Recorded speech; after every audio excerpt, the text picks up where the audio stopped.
Listening Test 4, Section 1. You will hear a conversation in an international airport between a newly arrived student, Jenny Lee, and an agent at the lost luggage counter. First, you have some time to look at questions 1 to 4.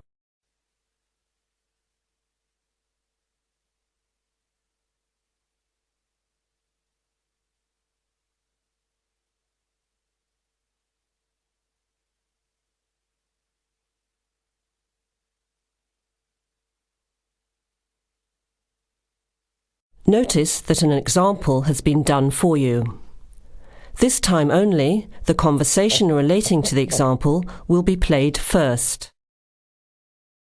OK, who's next, please? I think I am. How can I help you? I just came in on flight 372 from Singapore at 11:30 and my luggage hasn't arrived. I've been waiting at the baggage claim for about half an hour now and everything seems to have come off the plane. The conveyor belt has stopped and all the passengers have gone. So I came here to find out what has happened to my bag. The time now is 12 o'clock, so letter C has been circled. Now let's begin. Answer the questions as you listen. You will hear the recording once only. Listen carefully to the conversation and answer questions 1 to 4. OK, who's next, please? I think I am. How can I help you? I just came in on flight 372 from Singapore at 11:30 and my luggage hasn't arrived. I've been waiting at the baggage claim for about half an hour now and everything seems to have come off the plane. The conveyor belt has stopped and all the passengers have gone. So I came here to find out what has happened to my bag. Can I see your ticket, please? Here it is. So you came from Hong Kong today and changed planes in Singapore, right? Yes, the connection in Singapore was a tight one. The plane got in late and I had to rush to get to the next flight.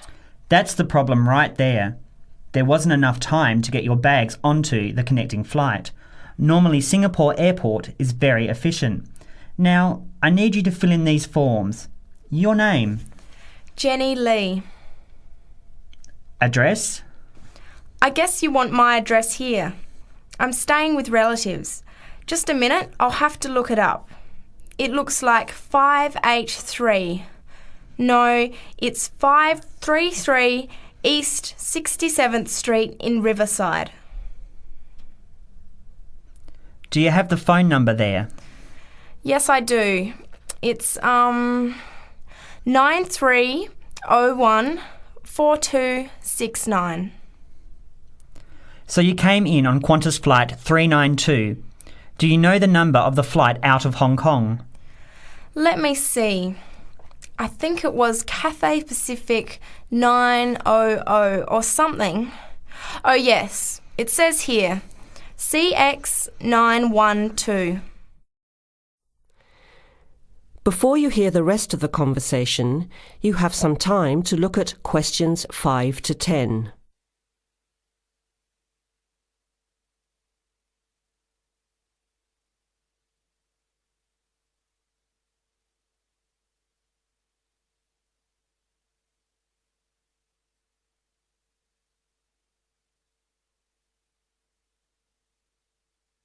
Now listen and answer questions 5 to 10.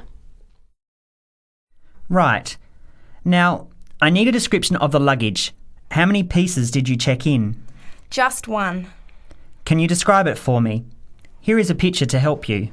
Okay. It's a big bag, like this one. Rectangular. Not hard shell, but soft covered. And it has a zipper around the front. Is it black? No, sort of a grey colour. Any identification? Just a tag with my name on it. Any other features? Well, it has wheels and a retractable handle on the end, so you can pull it, as well as the handle in the middle. OK, that's fine.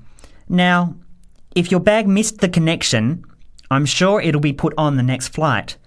I'll email Singapore as soon as I finish here. The next flight comes in at 17:50. That's 10 to 6 this evening. You can pick it up then. 10 to 6? That's too long to wait. Can I get my uncle to pick up the bag on his way home from work? Sorry, you have to be here yourself to clear customs. Of course, I almost forgot. Will the bag come here, to this desk? Yes. You pick it up here, then take it over to the customs area. By the way, don't forget to bring your passport. You will also need to have the key plus your ticket with a baggage claim number on it. Oh, okay. Guess I'll have to come back tomorrow then. It's lucky I packed everything I need for now in my carry-on bag. Yes, that's always a good idea. Be prepared. That is the end of section 1. You have half a minute to check your answers.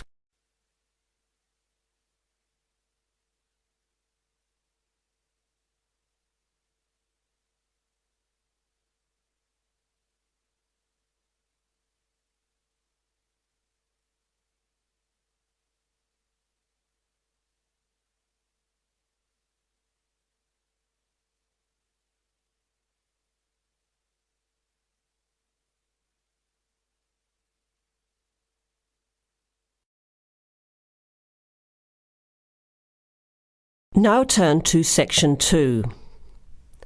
Section 2. You will hear a recorded message about buying tickets from a booking agency. First, you have some time to look at questions 11 to 15.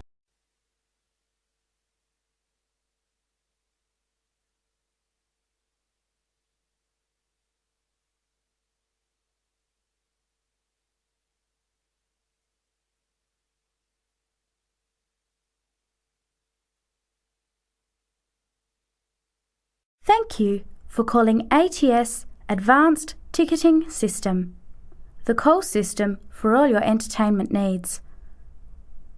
Our automated telephone service is designed to answer your questions quickly and easily.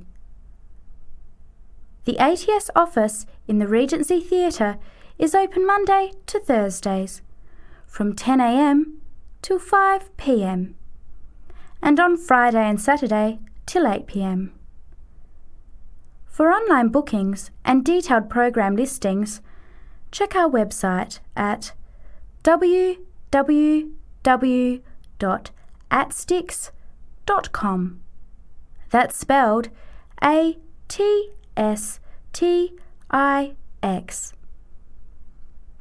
Please listen to the choices available. You may press your choice as soon as you hear it to get more information. For sporting events, including the Western International Tennis Classic, press 1. For the Formula 1 Grand Prix, press 2. For classical music, including the upcoming Philharmonic Orchestra series, press 3. For theatre and dance, press 4. For other inquiries, please hold the line. Before the recorded message continues, you have some time to look at questions 16 to 20.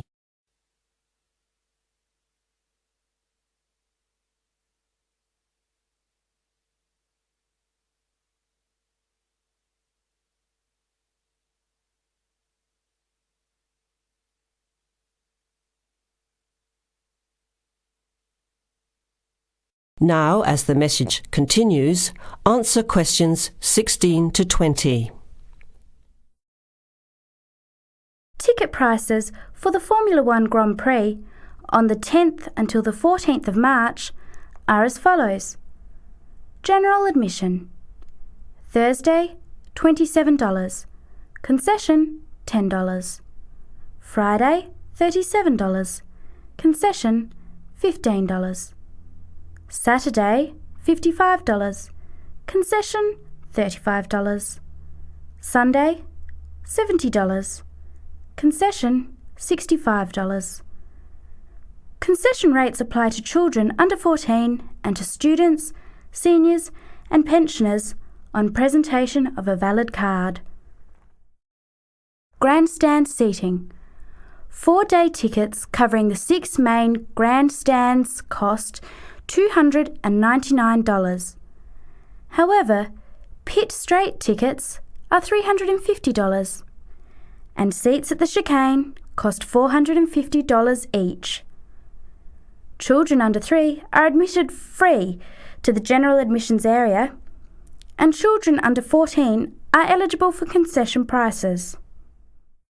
Gates open at 8 a.m. Thursday and Friday, and 7:30 Saturday and Sunday. Events begin at 9 o'clock.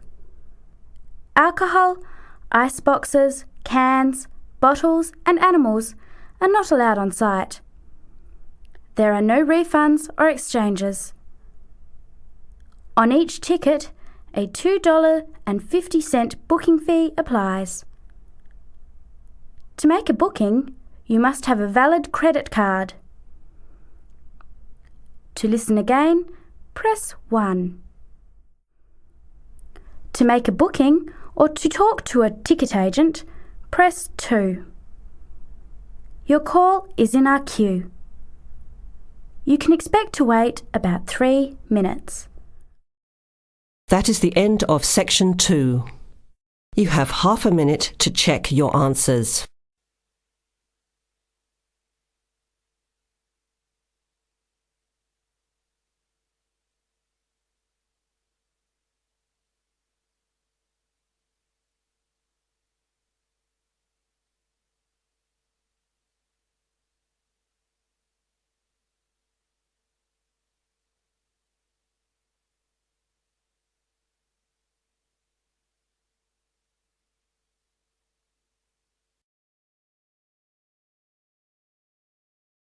Now turn to Section 3.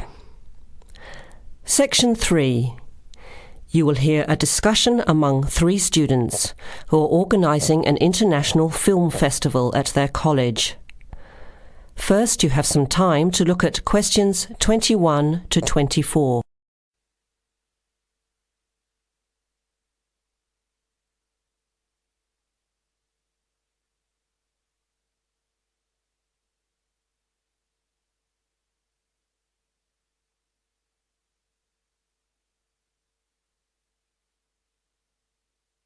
Now listen carefully to the first part of the discussion and answer questions 21 to 24. Thanks for coming to this meeting on such short notice, Anna and Veronica. It looks like we have just become the organising committee for this year's International Film Festival. We've all just met, so perhaps we should start by an introduction with a bit of background from each of us. Okay, I'm Anna. I finished 3 years of a languages degree in Sweden, where I come from. This year I decided to study overseas to get to know a different part of the world. I'm also a big fan of European cinema, especially French and Italian. Those are the languages I majored in along with English. To me, film is a great way to learn about the rest of the world. I was in the film club at my university, so when I saw the notice asking for volunteers, I thought it would be a good way to meet people and get involved in something I really enjoy. Thanks, Anna. My name is Veronica and I come from Italy. I'm doing graduate studies in English literature. I went to some of the films in the festival last year and enjoyed them. I especially liked the video interviews. That was when I decided to get involved. I used to do film reviews for our student newspaper back home. Hi, I'm Chris from Scotland and I'm in 4th year journalism. Cinema is my hobby. Last year I joined the organising committee just like you have now, and somehow this year I've ended up in charge. I'm actually able to use my coordinating work on the festival towards a credit for one of my courses. I have to write up a report on the festival with recommendations, so that's an extra motivation for me. So I hope this is going to be a good experience for us all. Okay, where would you like to start? How about a general overview of the festival? I don't really know much about it. Well, the film festival was started by International Student Society 5 years ago and has grown every year.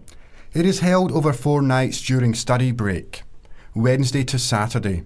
Normally we show 3 films a night.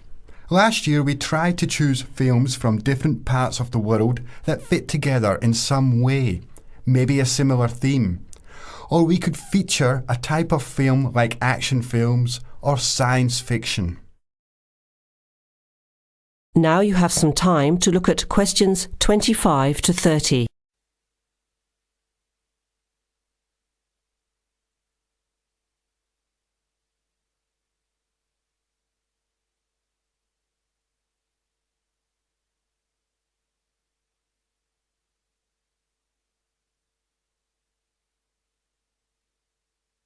Now listen to the rest of the discussion and answer questions 25 to 30.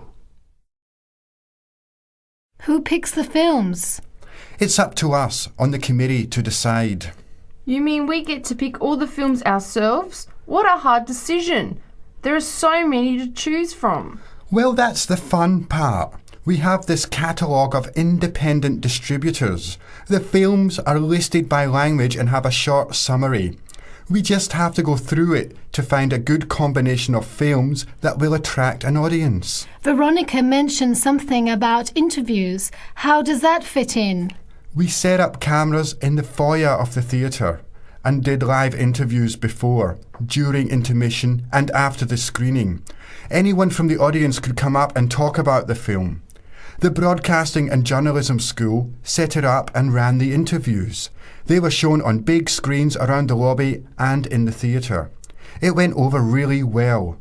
We had a long lineup of students waiting to be interviewed on TV. Everybody wanted their minute of fame. Great idea. Yeah, it worked really well. We should certainly do something similar again. Maybe even develop the idea further, like a website with audience reviews and discussion, so we can get as much participation and involvement as possible. Hey, that's a good idea. Can I ask a question? None of the films are in English, right? Are they dubbed or subtitled? Well, we do occasionally choose a film in English, but only from unusual places where the dialect is so strong they sometimes need subtitles, like the Caribbean or even Scotland. The majority of films in the festival are foreign language, dubbed in English. We've learned from experience that students don't like reading subtitles. Maybe they read too much already. Whatever the reason, the subtitled films get smaller audiences, so we avoid them as much as possible. So how large an audience can we expect, and how much does it cost to get in? It costs $5 per film or a $20 pass for the whole event. All 12 films for the real movie fan. We would have broken even last year, except for a bad storm on the Friday night. We almost had to cancel the whole thing. But overall, we had a good turnout, more than 2,000 people in 4 days. Oh, that's what I was wondering about, the financial part. Where does the funding come from? What kind of budget do we have? The festival is subsidised by the Student Council. We generate money through advertising and through admission charges. We'll go over the budget in details a little later, but we've got lots of work to do in the meantime. I guess we have to start pretty soon. Well, I think by the 1st of March at the latest. We need to select all the films. Then we have to find some advertisers to sponsor the event. That shouldn't be too hard. We'll just start with last year's list. Our deadline for that should be the middle of March. By the end of March, we need to design the programme. Then we can get posters made up and distributed in April. Like you said, we need some clever promotion, something to generate interest and get people talking.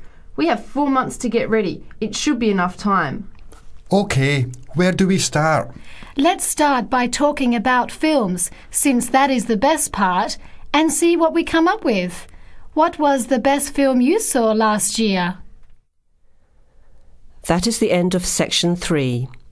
You now have half a minute to check your answers.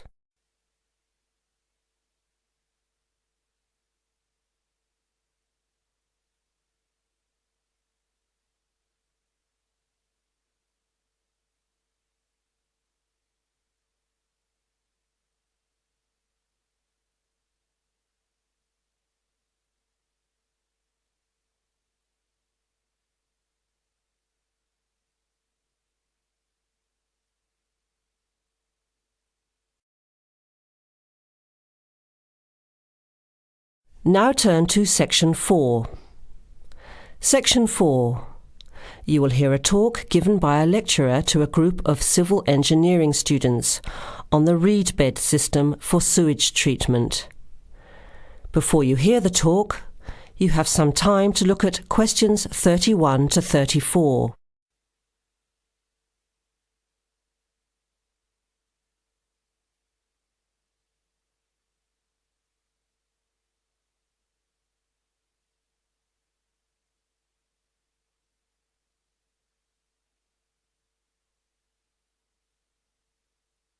Now listen carefully to the first part of the talk and answer questions 31 to 34. Thank you for inviting me to speak to you today about what is now called the reed bed sewage treatment system. This system uses naturally occurring reeds to treat domestic and industrial waste. It's an environmentally friendly alternative to normal systems.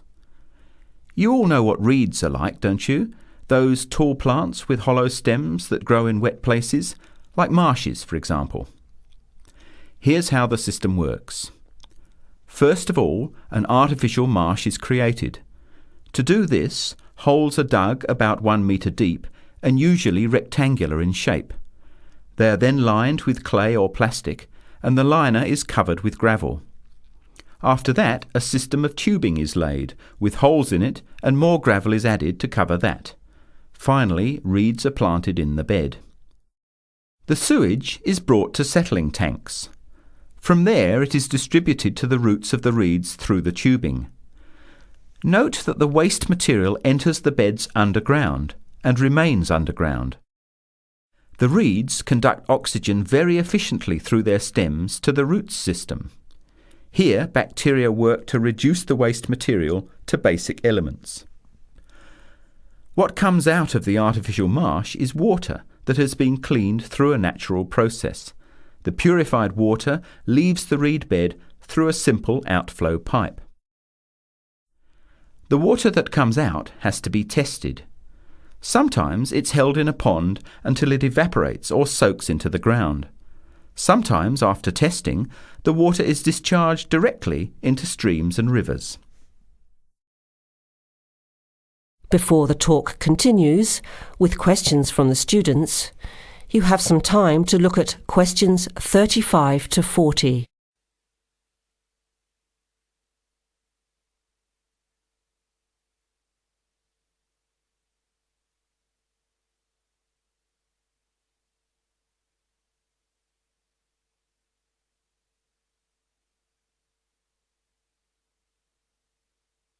Now, as the talk continues, answer questions 35 to 40. The reed bed system originated in Germany in the 1970s, and installations have been built in a number of countries throughout the world.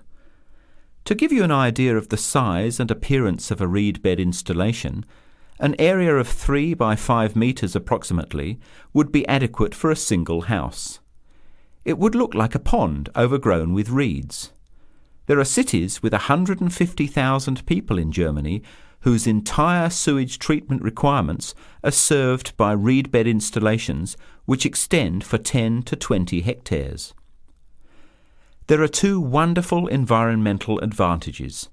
First of all, reed bed systems are natural composters. As time passes, high-grade soil builds up in the beds.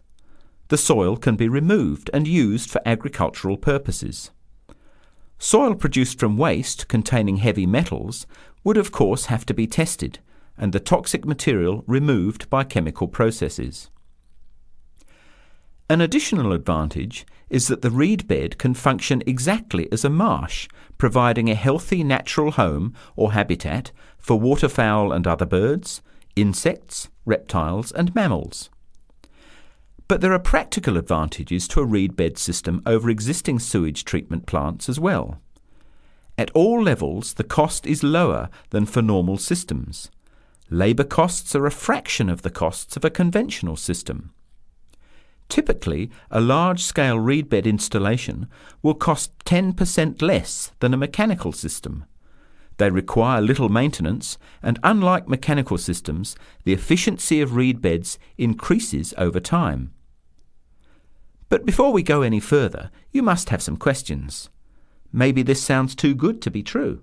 That's exactly what I wanted to ask. If these systems have so many benefits, why aren't they more popular? Why don't we see them everywhere?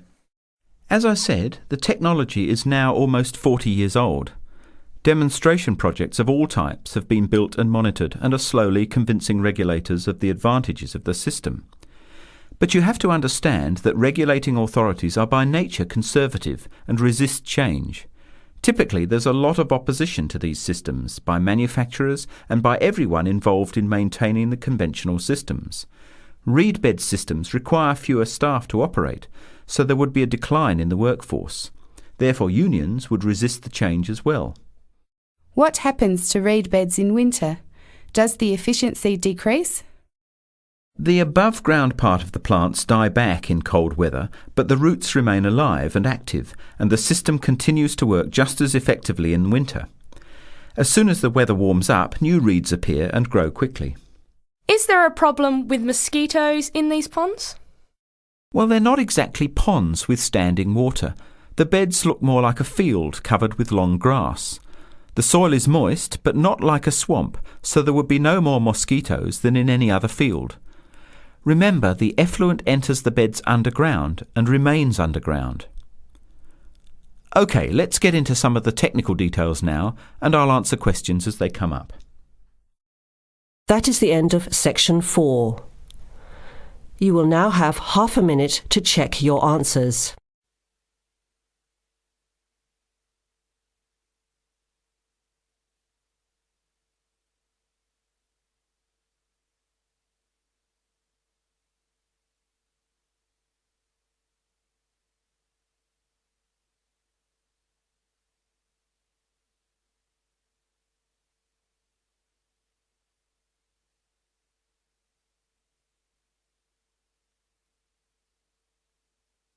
That is the end of the test. Now check your score, but don't forget to review the section in the book on how to improve your vocabulary and listening skills.